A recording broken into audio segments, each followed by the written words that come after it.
नमस्कार मित्रों, मैं आलोक तिवारी आप सभी का स्वागत करता हूं आपके अपने channel legal and logical vision पर, जहां हम देश के कानूनी मामलों, न्यायालयों के निर्णयों और वैचारिक मुद्दों की चर्चा करते हैं और एक आम नागरिक की दृष्टि से उनके नेतार्थ समझने का प्रयास भी करते हैं। आज हम चर्चा करने जा रहे हैं हाईकोर्ट के एक रिटायर्ड जज राकेश कुमार जी की एक शिकायत की, जो उन्होंने भारत के राष्ट्रपति द्रौपदी मुर्मू जी को भेजी है और जिसमें उन्होंने भारत के एक पूर्व मुख्य न्यायाधीश के विरुद्ध आरोप लगाए हैं। इस शिकायत ने न सिर्फ बहुत बड़ी हलचल मचा दी है, अपितु न्यायपालिका की निष्पक्षता को लेकर के भी एक बड़ा सवाल खड़ा कर दिया है। मित्रों, ये बात शुरू होती है 8 नवंबर 2024 से, जब जस्टिस राकेश कुमार, जो पटना और आंध्र प्रदेश हाईकोर्ट के न्यायमूर्ति रह चुके हैं, ने भारत की राष्ट्रपति द्रौपदी मुर्मू को एक शिकायत भेजी। इस शिकायत में उन्होंने भारत के पूर्व मुख्य न्यायाधीश DY चंद्रचूड़ पर गंभीर आरोप लगाए।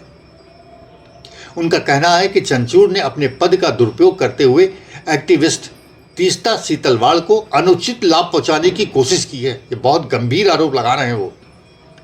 लेकिन शिकायत का ये मामला इतना सीधा नहीं है जितना कि ये दिखता है। तो चलिए इसको समझने का प्रयास करते हैं। जस्टिस राकेश कुमार दिसंबर 2009 में पटना हाईकोर्ट के जज बनाए गए थे और वे नवंबर 2019 में आंध्र प्रदेश हाईकोर्ट स्थानांतरित किए गए थे और 31 दिसंबर 2020 को वे सेवानिवृत्त भी हो गए थे। उनका आरोप है कि 1 जुलाई 2023 को, जब सुप्रीम कोर्ट के जज ही नहीं पूरा सुप्रीम कोर्ट गर्मी की छुट्टियां मना रहा था, तब मुख्य न्यायाधीश DY चंद्रचूड़ ने तीस्ता सीतलवाड़ के जमानत मामले की सुनवाई करने के लिए 2 अलग अलग बेंच बनाई थी। 2 अलग अलग बेंचों का गठन किया था। तीस्ता सीतलवाड़, जिन पर गुजरात सरकार के बड़े बड़े अधिकारियों को फंसाने के लिए सबूतों के साथ छेड़छाड़ करने और गवाहों को धमकाने जैसे गंभीर आरोप लगे थे, ये बेंच उनके लिए बनाई जा रही थी। जज राकेश कुमार ने अपनी शिकायत में कहा कि तीस्ता सीतलवाड़ की जमानत की सुनवाई करने के लिए बेंच का गठन इतनी जल्दबाजी में और असामान्य तरीके से किया गया कि इसमें कुछ बाहरी दबाव की बू आती है। मित्रों, आपकी जानकारी के लिए बता दूं कि Teesta Setalvad citizens for justice and peace CJP की सचिव और मानवाधिकार कार्यकर्ता हैं और वे 2002 के गुजरात दंगों के पीड़ितों के लिए न्याय की लड़ाई लड़ रही थी। उन पर सबूतों के साथ छेड़छाड़ करने, गवाहों को प्रभावित करने और नरेंद्र मोदी सहित अन्य अधिकारियों को फंसाने के लिए झूठे हलफनामे तैयार करने के आरोप थे। 25 जून 2022 को गुजरात ATS ने उन्हें गिरफ्तार किया था। गुजरात पुलिस और SIT ने दावा किया था कि तीस्ता सीतलवाड़ ने पूर्व DGP RV सूर्यकुमार और पूर्व IPS अधिकारी संजीव भट्ट के साथ मिलकर एक साजिश रची थी, जिसका उद्देश्य नरेंद्र मोदी और अन्य BJP नेताओं को गुजरात दंगों में फंसाना था। मित्रों, इन दंगे के दोषियों को मृत्युदंड तक की सजा का प्रावधान है और इनको सजा हो सकती थी मृत्युदंड की। तो कितना गंभीर मामला है, आप इसी से समझिए। मित्रों, चलिए इस मामले को थोड़ा और गहराई से समझते हैं। 1 जुलाई 2023 को तीस्ता सीतलवाड़ की जमानत याचिका को पहले सेशंस कोर्ट गुजरात ने और फिर गुजरात हाई कोर्ट ने भी खारिज कर दिया था। उसी दिन तीस्ता सीतलवाड़ ने सुप्रीम कोर्ट में स्पेशल लीव पिटीशन दाखिल की थी। शिकायतकर्ता जस्टिस राकेश कुमार का कहना है कि CJI ने उसी दिन एक स्पेशल बेंच बनाई, एक स्पेशल बेंच का गठन किया कि जो जमानत की सुनवाई करे, लेकिन उस बेंच के कोई भी जज जमानत देने पर सहमत नहीं हो सके थे।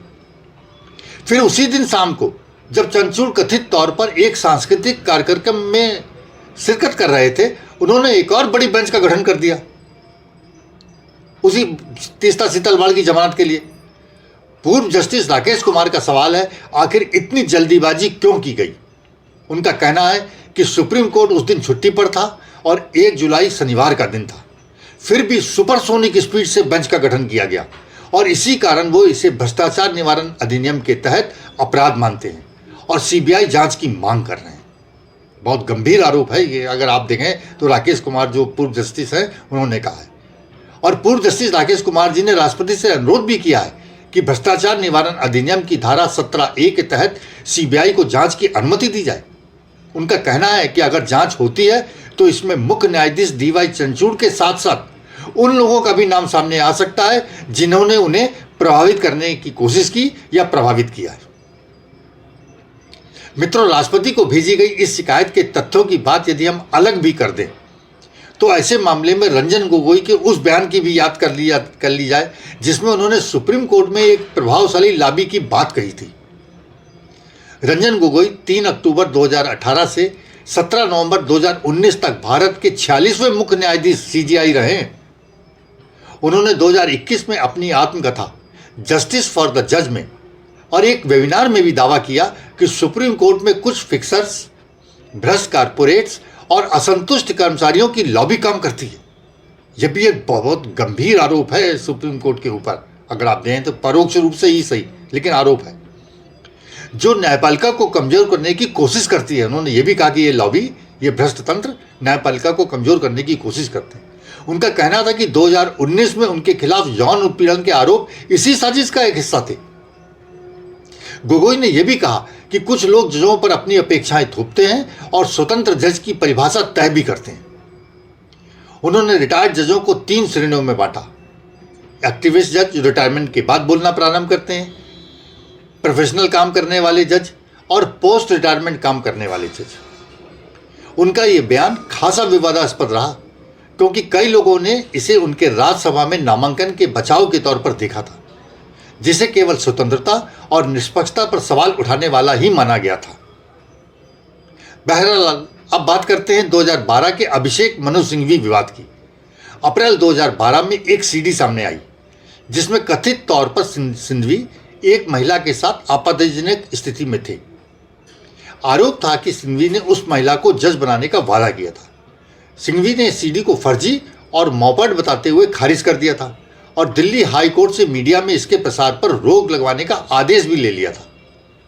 उन्होंने कांग्रेस प्रवक्ता और संसदीय समिति के अध्यक्ष पद से इस्तीफा भी दे दिया था।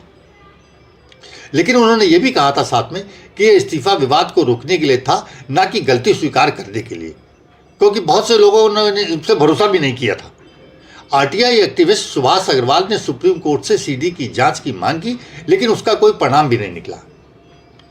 लेकिन इस मामले ने भी जजों की नियुक्ति में सवाल तो खड़े ही कर दिए थे और नियुक्ति में प्रभाव के आरोपों को हवा भी दी थी। लेकिन चूंकि इसके कोई पुख्ता सबूत सामने नहीं थे और उनका व्यक्तित्व भी ऐसा नहीं था कि जिस पर यह भरोसा किया जाए, इसलिए इस मामले में आगे कोई मामला बना ही नहीं। बहरहाल, इस शिकायत को, जो राकेश कुमार जी की शिकायत है, मिनिस्ट्री ऑफ जस्टिस ने 5 मार्च 2025 को DOPT, department of personal training को उचित कार्रवाई के लिए भेज दिया है। लेकिन दोस्तों, ये मामला इतना आसान नहीं है। एक तरफ सेवानिवृत्त जस्टिस राकेश कुमार का कहना है कि वो न्यायिक फैसले पर सवाल नहीं उठा रहे, बल्कि वो पूरी प्रक्रिया पर ही सवाल उठा रहे हैं कि कैसे बेंच बनाई जाती है, किस तरीके से बनाई जाती है, कितने जल्दी बनाई जाती है।